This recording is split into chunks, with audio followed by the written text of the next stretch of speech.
Um, Welcome, everyone. My name is Klaus Weber. I'm the Deputy Director of the Northwestern Buffett Institute for Global Affairs.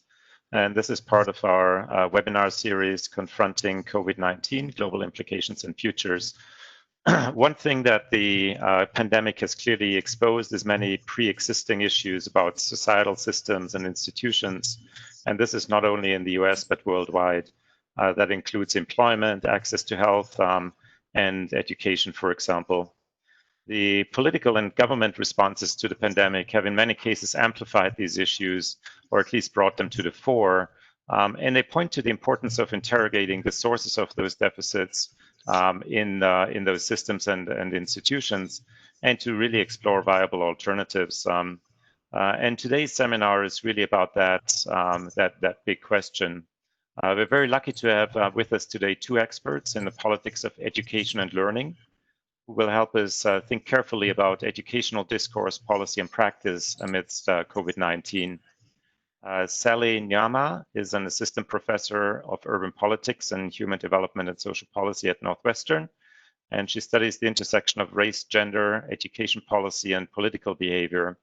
Her book, How Girls Achieve, illuminates in very impressive way the unequal costs that poor Black girls in the United States, Ghana, and South Africa bear while striving to achieve in the educational system. Shirin Vossoughi is a assistant professor in learning sciences, and Shirin draws on a range of interpretive methods to study the social, historical, political, and ethical dimensions of learning. And she brings together ethnographic study of talk and interaction with cultural historical approaches to learning. So really sort of bringing the big picture into the small sort of day-to-day learning activities. She focuses on hybrid learning environments, the tensions and possibilities of political education, and the day-to-day development of scientific, social, and artistic discourse and practice. So we're super excited to have Sally and Shirin here. Thank you for joining us, and I think Sally will start us out.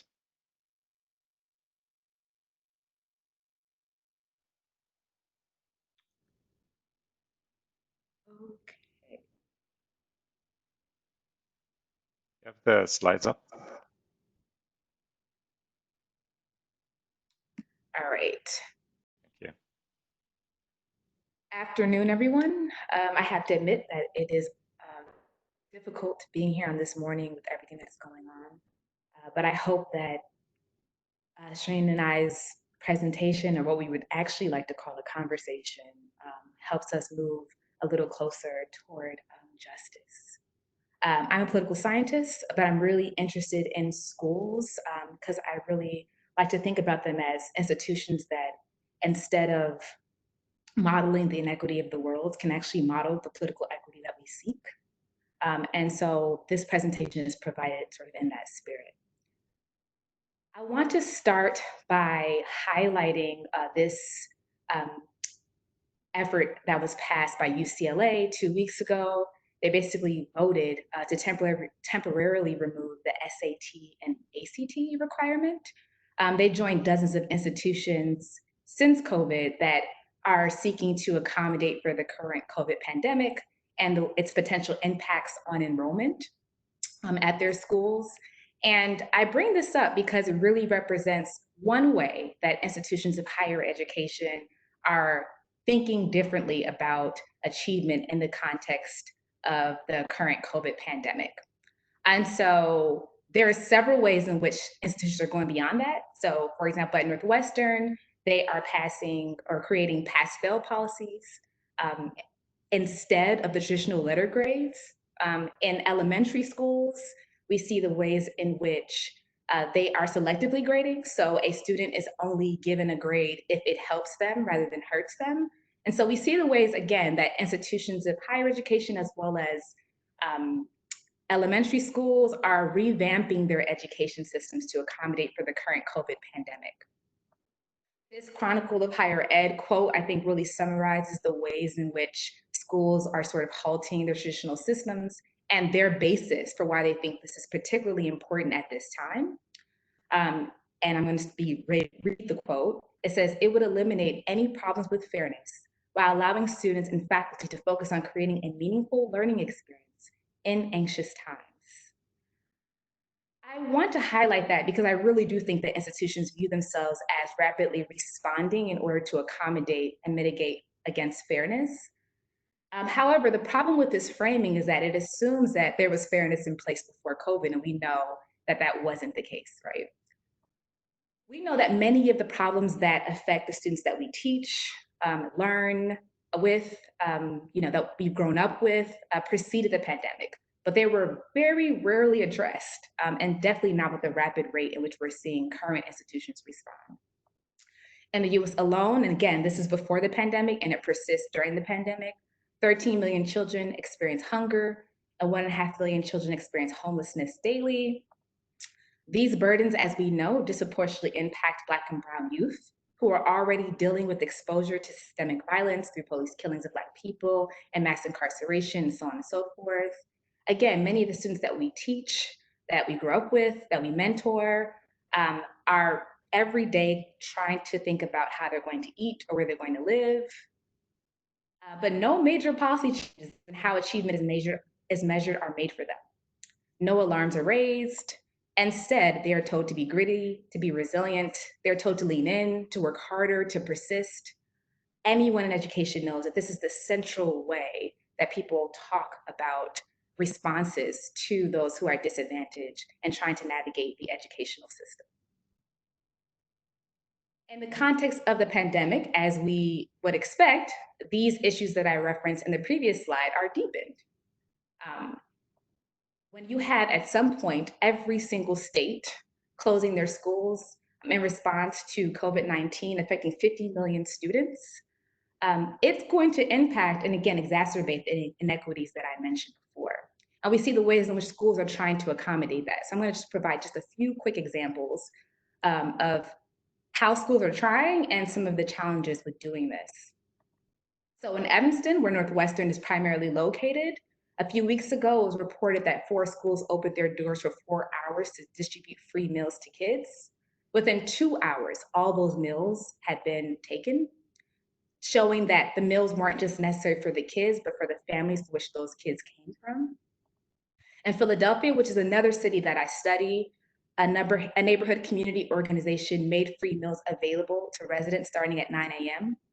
Within 15 minutes, those meals were actually already taken. In Chicago, the Times reported yesterday that over 12 million meals have been distributed since the COVID pandemic began. And we know yesterday that the program was temporarily suspended and left many young people without options for food. The Reuters reported today that while institutions are doing what they can, and as I could show you through these examples, even that isn't necessarily fulfilling the need, they're still providing less meals and less services than they were when schools were intact. And we know that for many young people who were attending institutions when they were open, that already wasn't enough. But I highlight this to really demonstrate that everything I just described shows how schools are actually safety nets, a key part of our social safety net. And that really extends beyond learning. So when schools close, low-income children, of course, experience losses in their learning, but they're also without the critical supports that public schools provide. And the closure of the schools because of COVID, again, really reveal them as not these exclusive spaces of teaching and learning loss or narrow evaluations of achievement, although that tends to be the headline. It really reveals how they serve a broader civic and social purpose. And in these last few slides, I really want to sort of emphasize the ways in which schools can really be these conduits for social and political equity, arbiters of justice, and essential mechanisms for accessing what democracy promises. But all of this really requires thinking differently about achievement. Traditional achievement assumes that achievement should be measured merely by individual academic performance. So how well I do on a math exam at any given time, for example, and not by the unequal taxes levied upon an individual's maximum potential.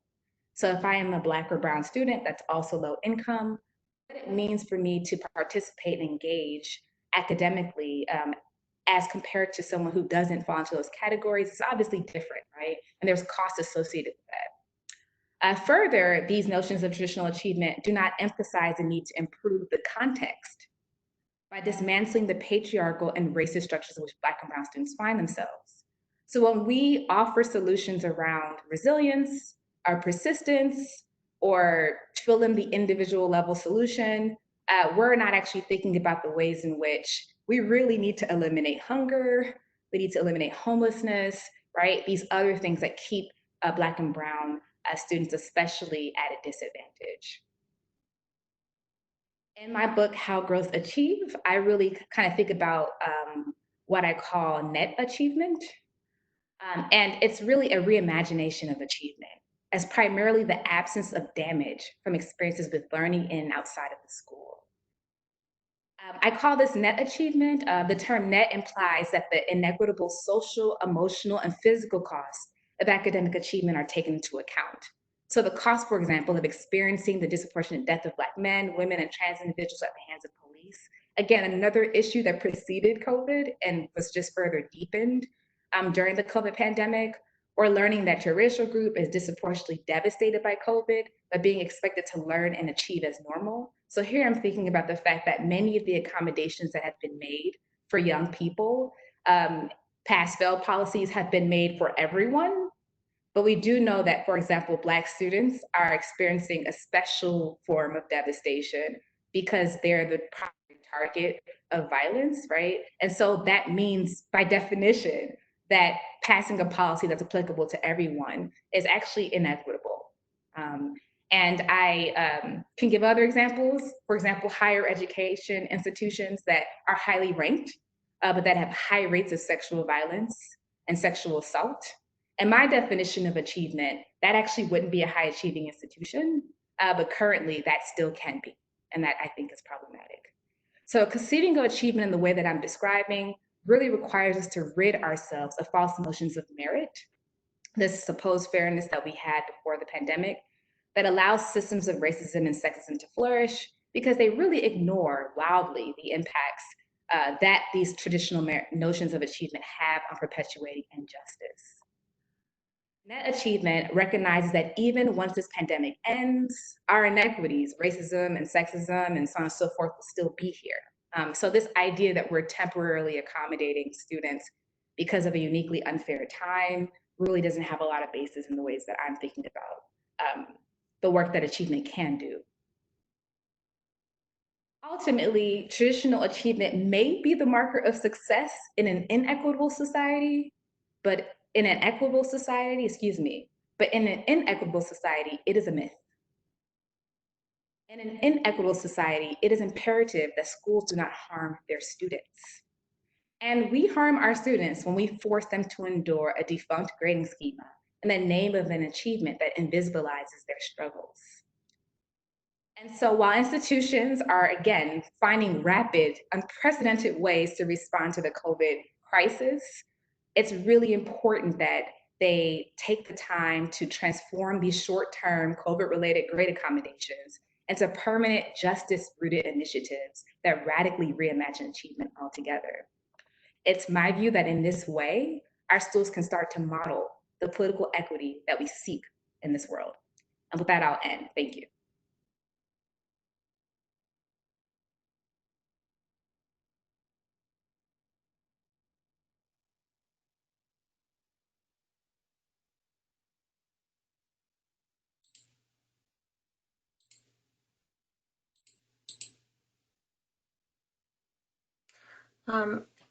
Ariel and Klaus, I'm not able to share my screen if you can make me a co-presenter.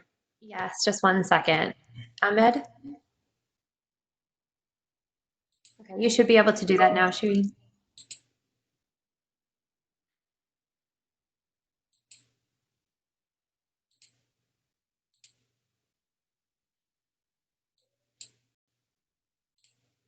Okay. Hi, everyone.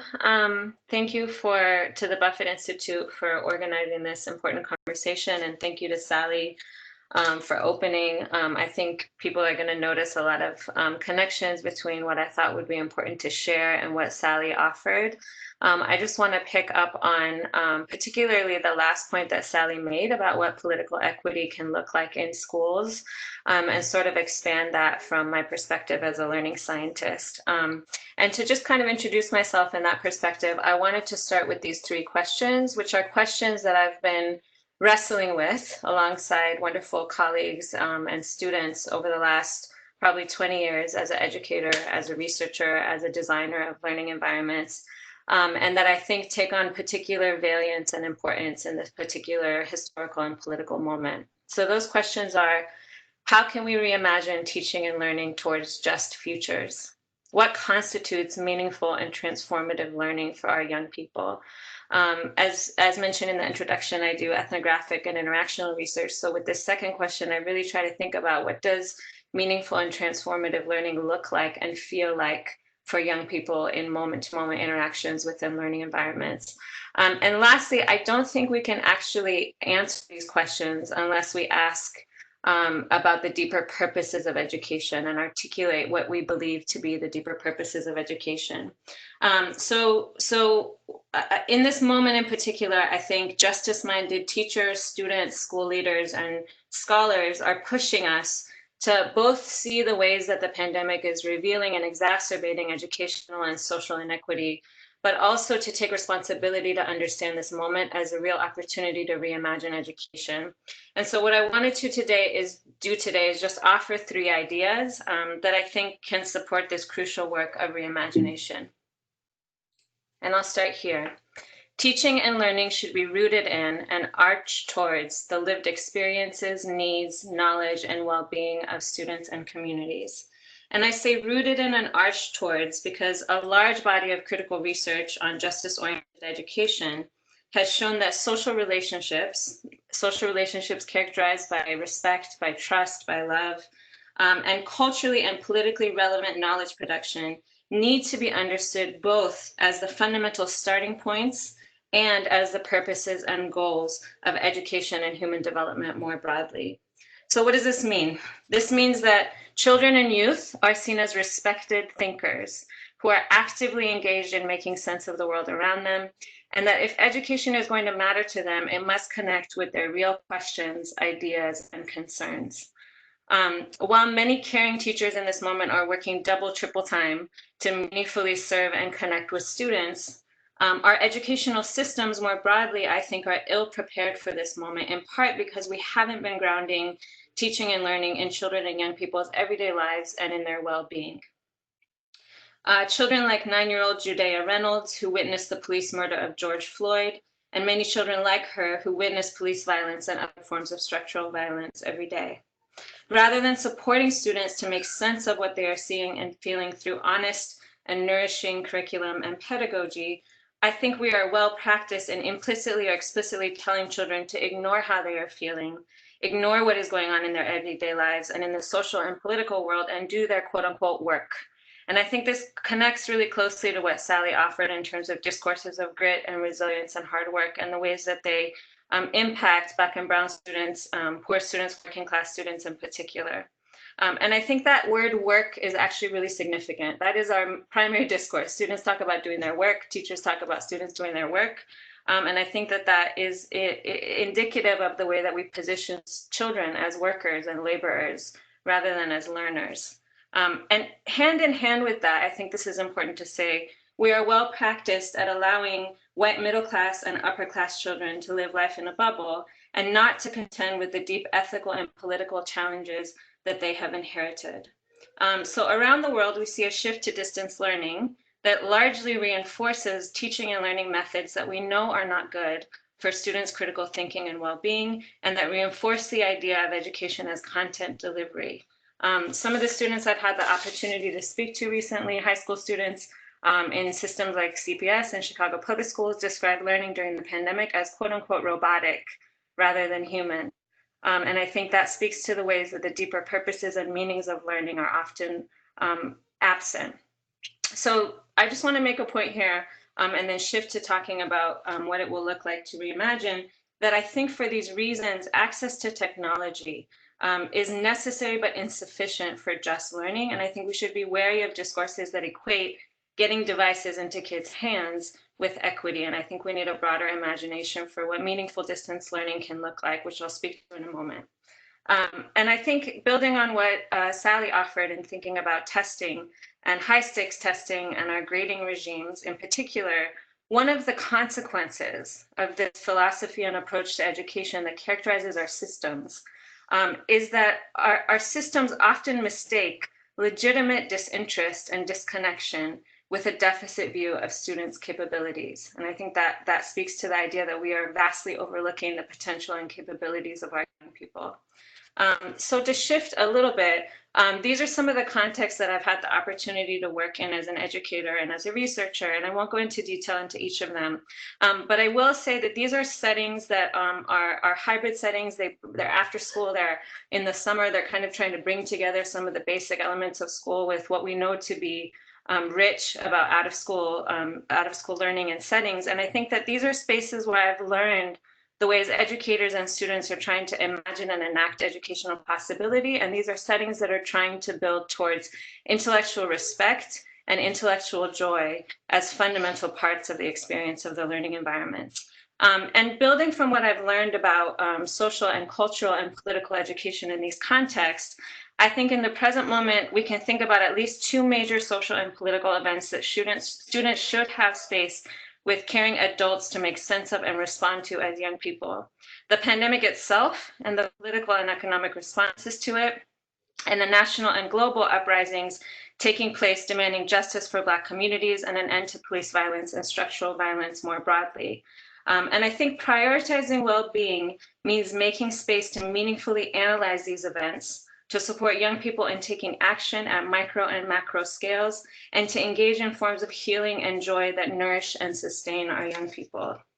And I also think, just speaking back to the distance learning point, that well-being also means prioritizing children and young people's need to connect with one another.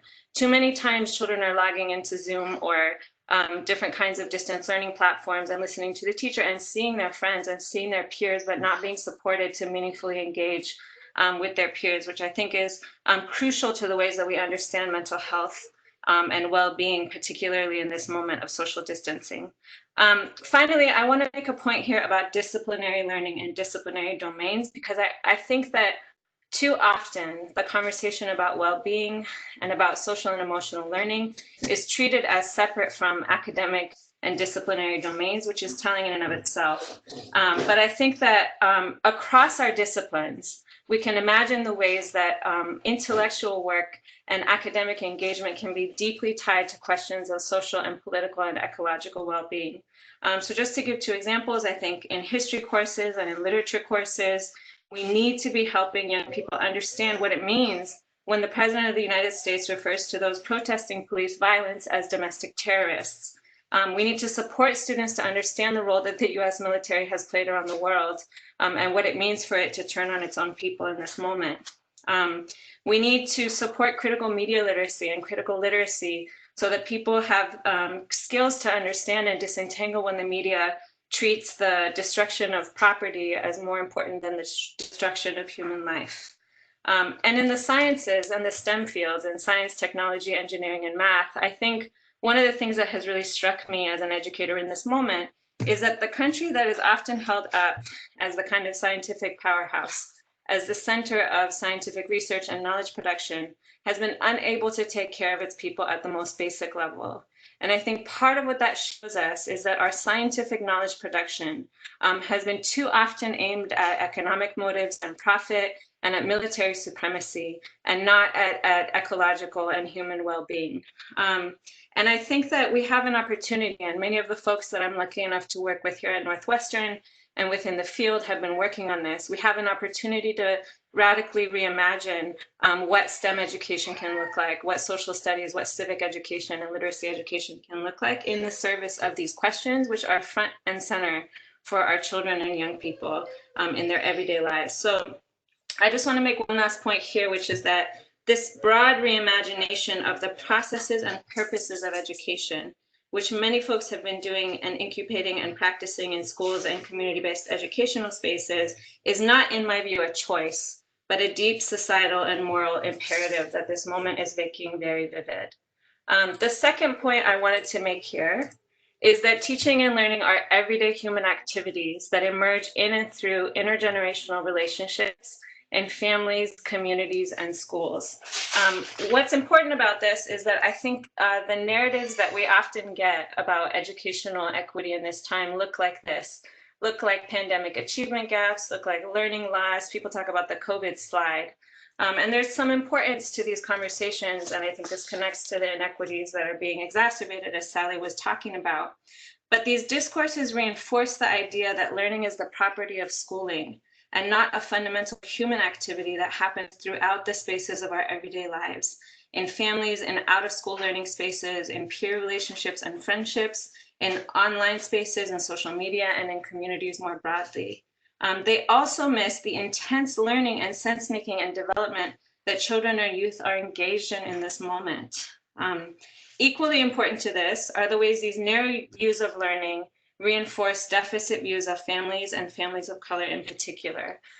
There was an NPR headline a few weeks ago that said something like, parents are being asked to be teachers to their children for the first time. And I think these narratives are important to call out, as if parents, caregivers, grandparents, aunts, and uncles are not children's first teachers and do not have deep knowledge and wisdom, not only about how to support their children, but also about their own communities' histories and knowledge. So, given the massive global shift towards having children at home rather than in school, one that discourses of learning loss only position in negative terms, what can we learn from having children spend extended time in family and community contexts? How can we understand the ways parents are expanding and deepening their roles in their children's sense-making and development? How can we as a society learn from this potential restoration of familial relations to create an educational system that meaningfully partners with and learns from parents and caregivers? I think these questions and their underlying values would lead to very different designs of learning and forms of partnership between teachers and parents, rather than simply positioning parents to monitor the kinds of content delivery that too often characterize distance learning and that add stress to what are already stressful familial contexts in the political and economic moment that we're in. I think we can also learn from the teachers who are doing this work every day, often in spite of what they are mandated to do, thinking about the forms of professional learning and teacher development that are required to support these kinds of reimagination. And I think this is particularly important as we look ahead to the fall. Whether we're face-to-face in some kind of hybrid system or continue online, teachers need support in helping their students navigate grief, fear, and the kinds of righteous critique and rage we have seen over the past week, and all of the other emotions that children and youth are carrying in this time. And I want to make one other point here, which is that because of the kind of work that I do, and as I've shared so far in these reflections, I think there's a need for social and culturally and politically relevant education and to create spaces for young people to process what's happening, to have conversations with one another and with their teachers.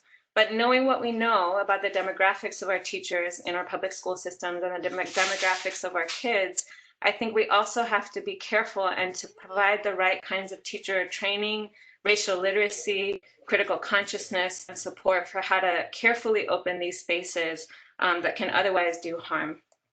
So I'll end by saying on this point that I think we have to recognize that for many children and young people, being at home has created a complex web of emotions and thoughts that include missing teachers and friends, reconnecting in new ways with parents, siblings, and cousins, and also navigating what may be difficult relationships at home.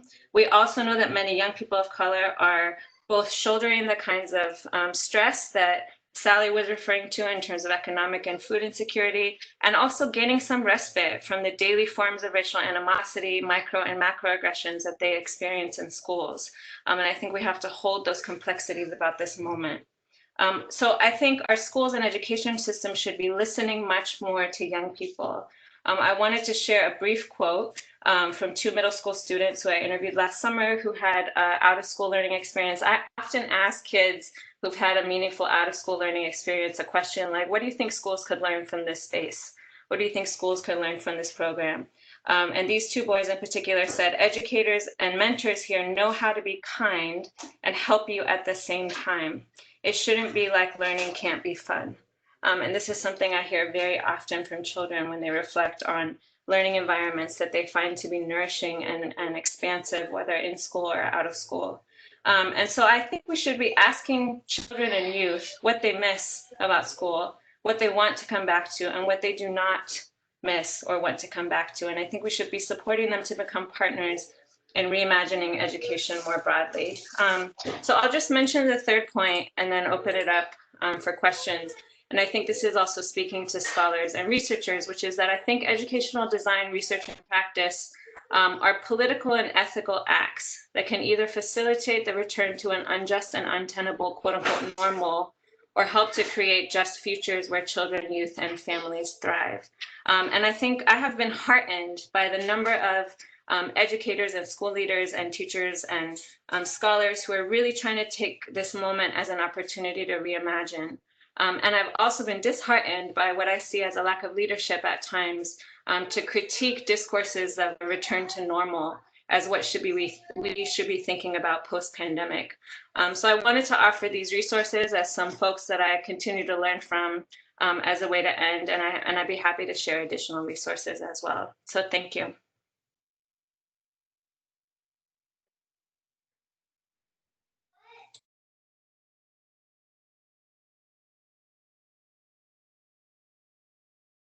Can you hear me?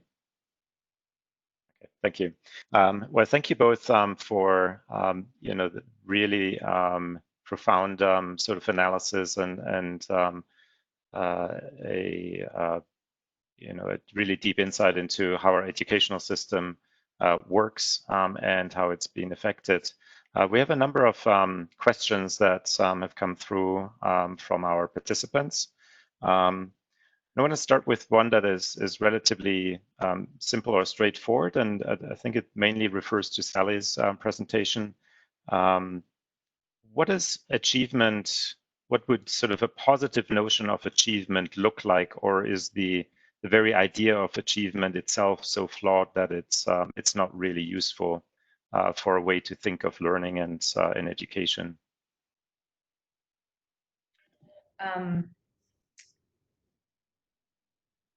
I think that the fundamental basis for traditional notions of achievement are inherently problematic.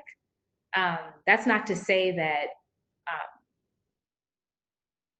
measuring or recording, a person's ability to determine if 1 + 1 = 2 is not important. I think that in itself has a place. I mean, even in my work, I really talk about how I'm thinking about what it means that if a person answers correctly 1 + 1 = 2, what does that actually mean in the context of people who are coming into educational spaces from just different starting points into the world. And so on one end, it can mean that the student who gets that answer correct is an excellent student and cognitively more superior. On the other hand, we know that that student likely is coming in, or that another student is coming into a context, maybe not having learned those materials, not that they can't learn, but that they haven't had the same advantages. Typically, what we would do is we would still just reward the person who got the answer correct, and that would suggest that they are a top student. And I think that that logic is a little challenging for me because we're not actually, that doesn't tell us much. And so I give an example from my own teaching. Oftentimes in class, there's students that come in much more prepared than others. And if they continue to do well, that doesn't mean I taught them anything. It just means that I'm advantaging people who were already advantaged. And what value is that really? And so my concern is that as we think about the way achievement currently, and as those things are being upended during the COVID pandemic, it really is revealing not just that these inequities already existed, but that actually institutions have the power to create rapid responses and unprecedented changes in order to make things more fair. So when people say, well, how do we do this? I'm like, institutions are already starting to do that work, and let's keep pushing in that direction, not to return to a normal perception that, you know, we can continue to give people A's, A's if they came in at an advantage, and then giving them lower grades if they came in at a disadvantage, just assuming that that's just the way the world works. But that if institutions are creating pass-fail policies, doing selective grading, and trying to already think about ways that they can actually be fair in the context of this uniquely unjust moment, then let's keep going in that direction. And so I like to think about trying to really promote these sort of new initiatives that are already happening and deepening those and furthering those. In the book, I also talk about, and in the presentation, I gave the example of the fact that I also see the fact that institutions aren't actually capturing their rates of racial oppression, sexual harassment, sexual violence, rape, and so on and so forth as also part of the problem. Because it's currently the case that you can still be a high achieving institution, a top ranked institution, regardless of if your students are experiencing racism or sexism or so on and so forth. And so I think another practical way of moving forward is thinking about what that high ranking means, or what it means that your students are doing so well, as compared to the rate and where you rank in terms of racial oppression, systemic violence, sexism, right? In terms of the cost that students are bearing to attend your institution every day. And so I'll stop there because I've been talking for a while, but those are some ways in which I think that we can start to think about achievement in a more justice-oriented way. Maybe we're getting lots of questions, so this is fantastic. Maybe a couple of follow-ups that are more specific to sort of what happens in schools and what can happen in schools, and sort of the learning that happens there. So I'm going to bundle 2 or 3 of them and feed them to you. Where do you see the role of the arts, music, culture that fit into sort of different concepts of education and learning? And related to that, is there a shift to experiential learning that sort of takes a very different approach to the educational experience? And what would it take for different pedagogies to be embraced, and how should we sort of promote those moving forward?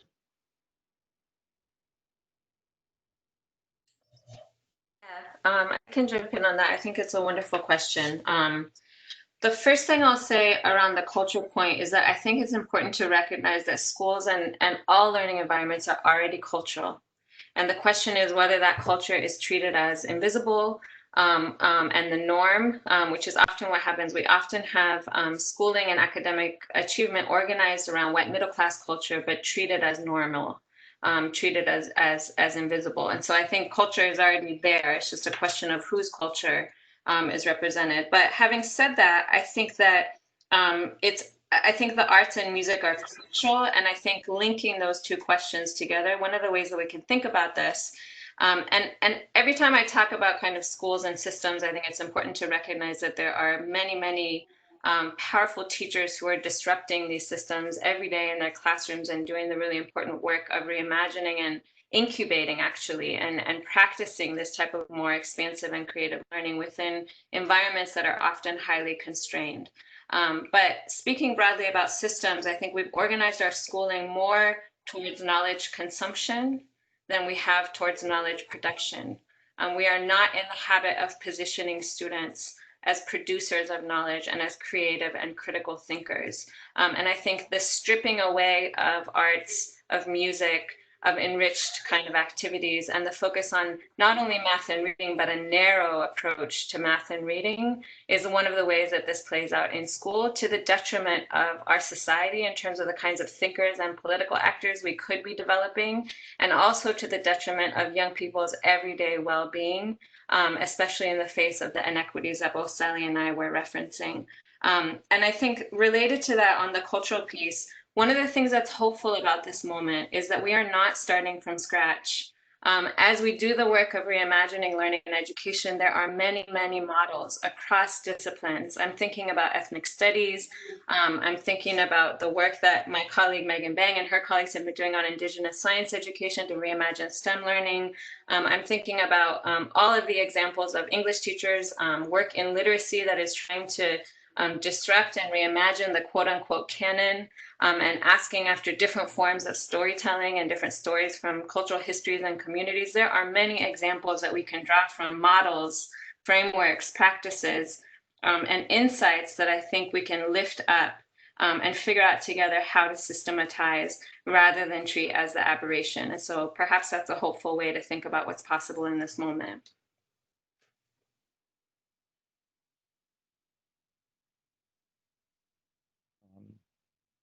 Maybe we can sort of address the system level and the sort of institutional level sort of challenges in a more direct way too.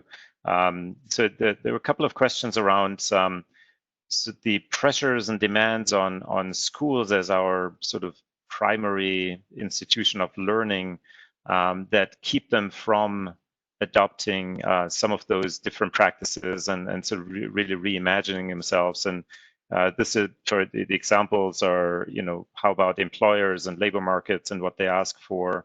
How about political elites and what they would like schools and institutions of learning to look like? So can you comment on the sort of context in which education happens and what holds back initiatives that are already there and innovations that are already there from becoming more systemically embedded in the educational system? I'll start, but I think, Shane, I hope that you also add. I was just going to start by saying, as I saw sort of the nuance of the question, I think it's definitely important to mention that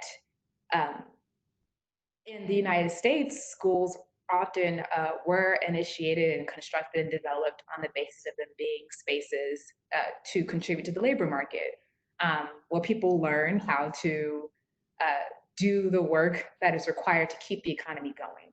We also know that it is schools that enable or facilitate the ability for adults to go to work every day by being spaces where children can be held, right? So I fully recognize that there is a lot of institutions and powers that would love for schools to sort of remain spaces that, again, just sort of feed what it is that power brokers like want for them to sort of be. And that there's a lot of burden on institutions and parents and families and teachers already. And so to put the burden on them can be challenging. With all of that said, I do think that schools also have a history of aggression and a history of mobilization and of facilitating civic engagement. I'm a political scientist who studies schools because of that. And we know from freedom schools in the 1960s to sort of Black-led Afrocentric schools, Indigenous schools. These are all the counter models to sort of what schools were built for. And instead, they became spaces where people learn to mobilize and to resist. And so schools have always been a place where it can actually create the kind of institutional change that I think Shirin and I are describing.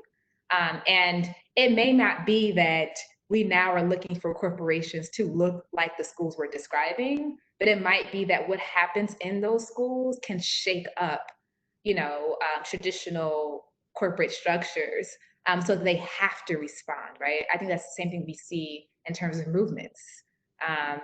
Where it's forcing people to respond, it's forcing people to pay attention. And I think that once so we're talking about where to locate that initial sort of mobilization and thinking about how schools can be spaces to locate that initial resistance and mobilization that can hopefully spread out and impact the rest of sort of the nation and the globe. And so I'll stop there. Yeah, I just want to build on what Sally said and go back to the part of the question that's asking about like employers and the broader system and how we could impact schools. one of the not so secret secrets about school is that doing well in school and meaningful learning and thinking are not necessarily the same thing.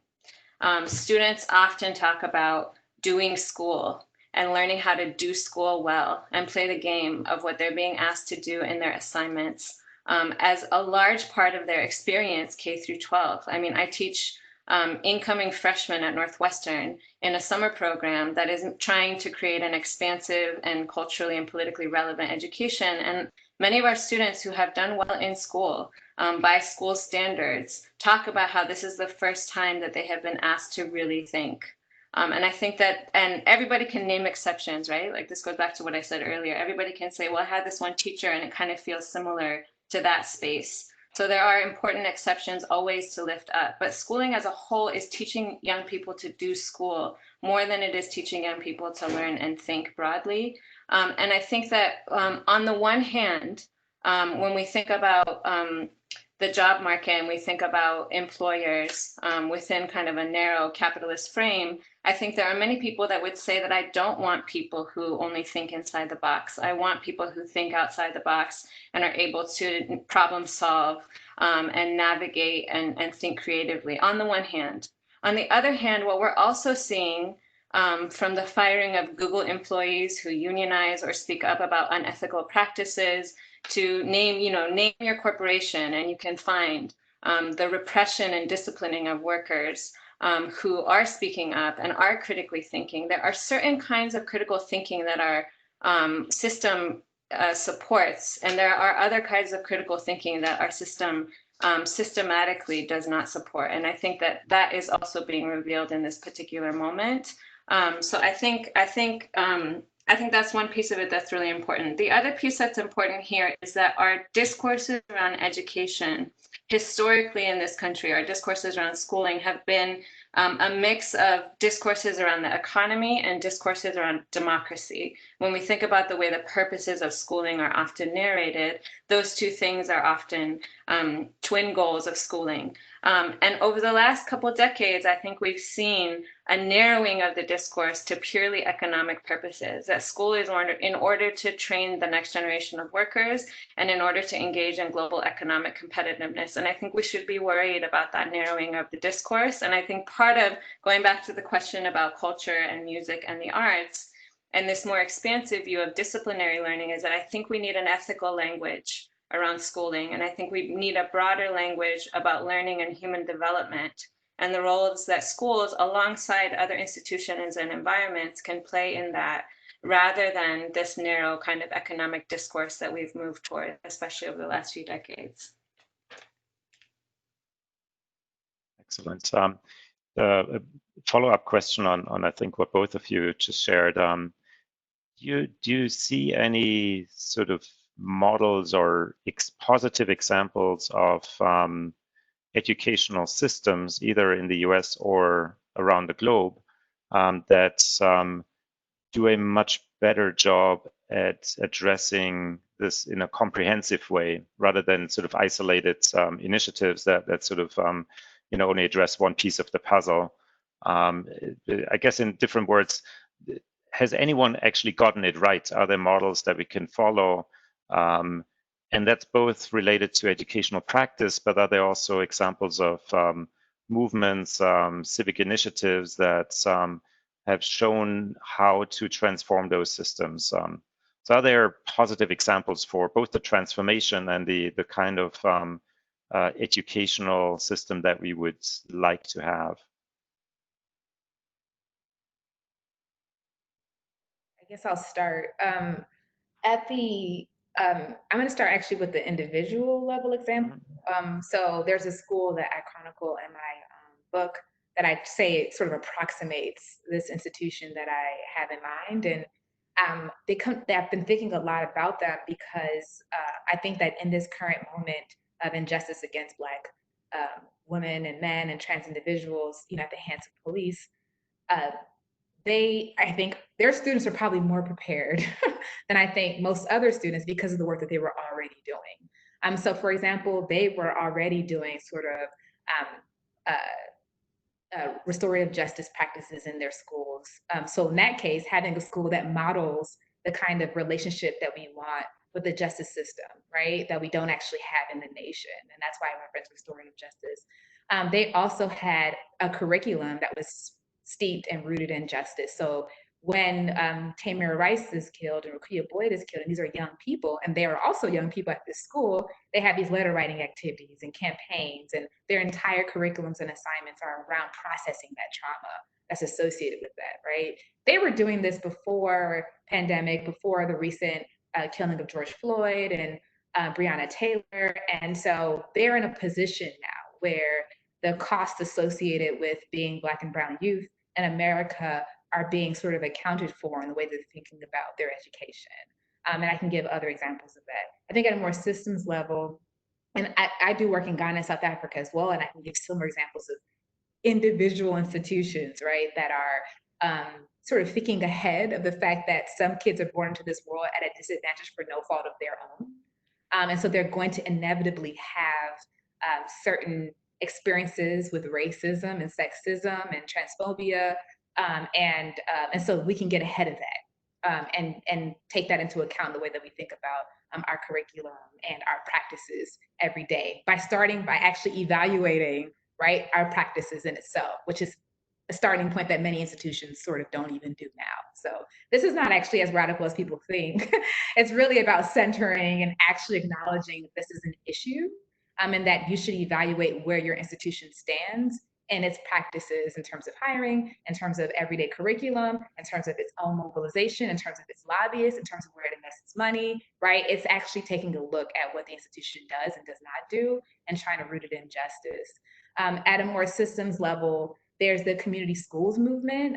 There's a lot of good work happening in Ohio, some work in Chicago and Philadelphia, where I study school closures primarily, actually. And many schools are closed because the idea is that many of the Black or Brown majority institutions aren't meeting the sort of performance criteria as measured in the traditional way. And these schools are clinics, they're providing flu shots, they're doing a lot of the community sort of work that's necessary before a child can even learn. And they're saying that, you know, those things should matter too. In fact, they probably should even matter more, right? And so those are system level initiatives that I think really do help to think differently about how we measure if an institution is doing well, and offers a model for what can be, I think, spread globally. Do you think sorry, go ahead. No, I was just as a very brief follow-up. Do you think there's a danger in making schools sort of the focal institution for taking on many tasks that governments should or could provide in many other ways? So the food distribution is one example. Is this actually something that we would want schools to do, or is it just schools have to step in because we don't have better systems in place? Do you want to go first and then add your? Yeah, go for it. I can go after you. Sure. Okay. I was just going to quickly say that I'm glad you asked that question. It's something that I, as well as the people who I work with, especially on school closures work, think a lot about. Because a big reason why schools are playing this critical role is because the social safety net has been eroded. And I do think it's actually super important. So I'm so glad you asked this question, that our social safety net be invested in. Certainly if it was the case that kids were fed, you know, in this developed country and kids had homes and, you know, just basic safety, right? And didn't have to experience sort of racism daily, that schools wouldn't have to step in this way, right? But it is the case that they do, in part because the social safety net has been consistently eroded, right? So that's certainly the case. And so I sort of see them as I see that we need to invest in the social safety net primarily. That's extremely important, which requires, honestly, a completely different kind of way of thinking about the welfare system. But that's a discussion for another day. And but it's also the case that schools are always going to be, as long as they're rooted in community, a critical part of that social safety net. And so they should be still invested in with that in mind. Yeah, and just to build on that, I think what Sally said is absolutely right, and I think that there is this really deep tension around the idea that schools play this outsized role, also while they're not invested in. I think that's important to say. Like, we have disinvested in schools systematically while they're playing this social safety role.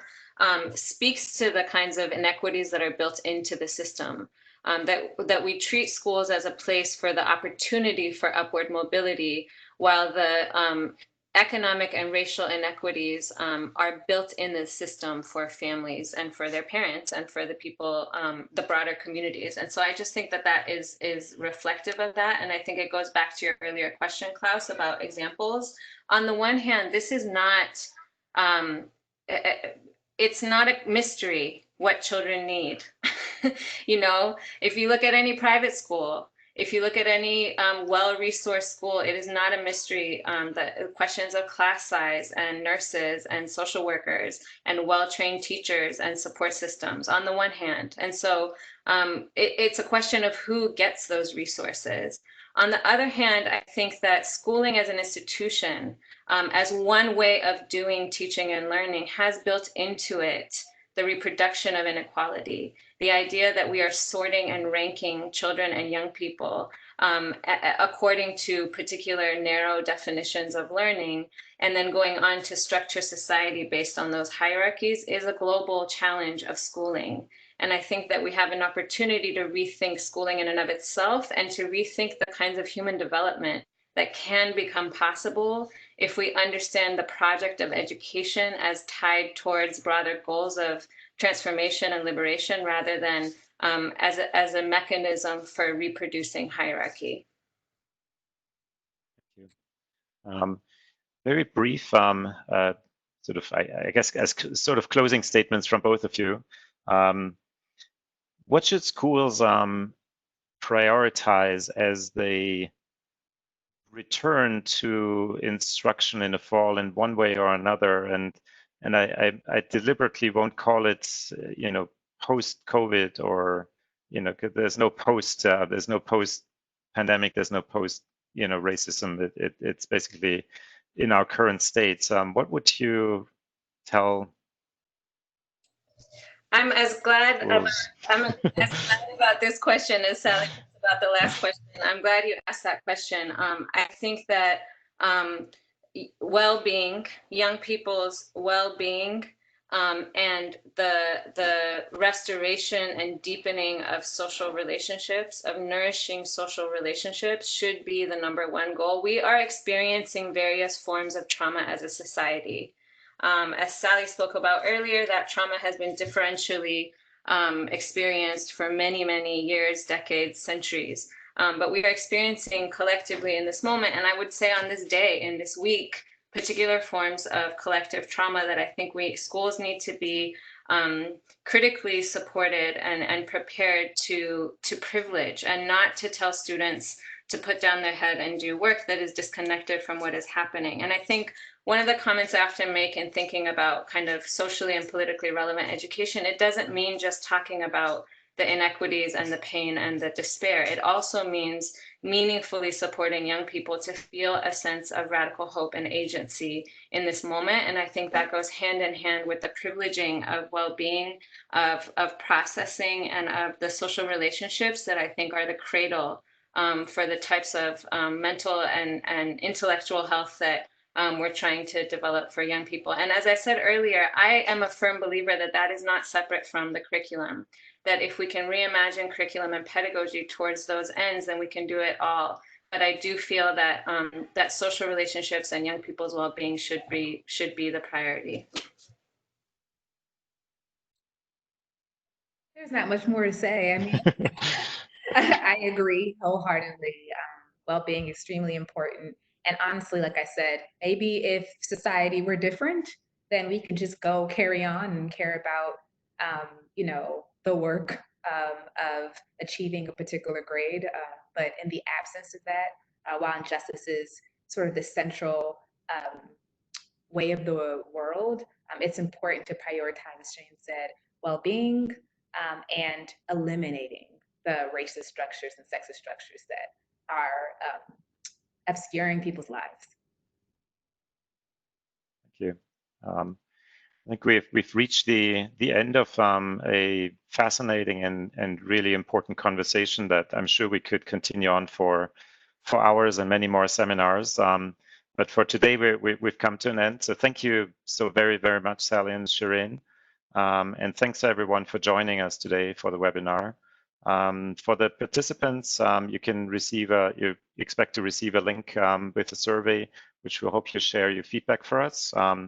We will continue the series. The next session will be next Tuesday, June 9th, and we will have Professor Beth Redbird, who's an assistant professor in sociology at Northwestern, and her colleague Timothy Briggs, who's a professor in policy research at Kiev School of Economics, and they will lead a conversation about the real-time research that they're doing on the social and cultural impacts of COVID-19 in the US and the Ukraine. So I hope you can join us again, and thank you very much again for being with us today.